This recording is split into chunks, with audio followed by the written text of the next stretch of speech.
اسمح لينا غادي نشبعوك انتقادات، حكومة جات والو ما دات، علاش نجحتو في الانتخابات ياك ما دخلتو في اسم بن كيران زاد عندنا في العكاري. اذا بن كيران قال لك يقوم بتغيير العكاري، اذا ما شفنا والو في العكاري، باقي بزاف الحوايج، باقي فساد، باقي بزاف الحوايج. هاد الحوايج هادو خاصهم يتحيدوا. شحال من حاجه قالها.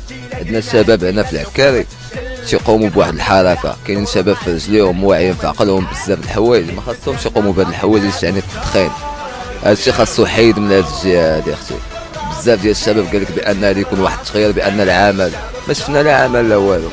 زادينا في 87 غادي يبقاو حتى لاخر نهار في حياتنا. ولا كان تيديروا واحد الحاجه في راسهم بان كاينه الاخر الثانيه وكاينه الاخره، اللي حتى شي حاجه في الدنيا تلاقاو في الاخره. وكنت رئيس حكومه بلاصه بن كيران غادي نقوم بزاف ديال التغييرات. اول حاجه الحي ديالنا، هذا الحي هذا كبرنا فيه وكبر فيه حتى هذاك السيد، خاص يقوم بزاف ديال التغيير. اول حاجه الشباب ما خدامينش، خاصهم يخدموا.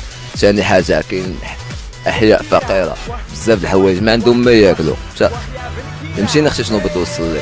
اذا هذا السيد هذا خاص يقوم بزاف ديال التغييرات. حنا باقي تنصينوا هاد التغييرات ويبقاو نصينوا هاد التغييرات تيقوم هو بهم. اول حاجه قال لك المغرب يعتبر دوله من اركان الصلاه، يعني صلاه المغرب دوله عربيه من الدول الاسلاميه. كاينين بزاف ديال الاطفال تيتعرضوا لبزاف د الحوايج، سواء دراري سواء بنات.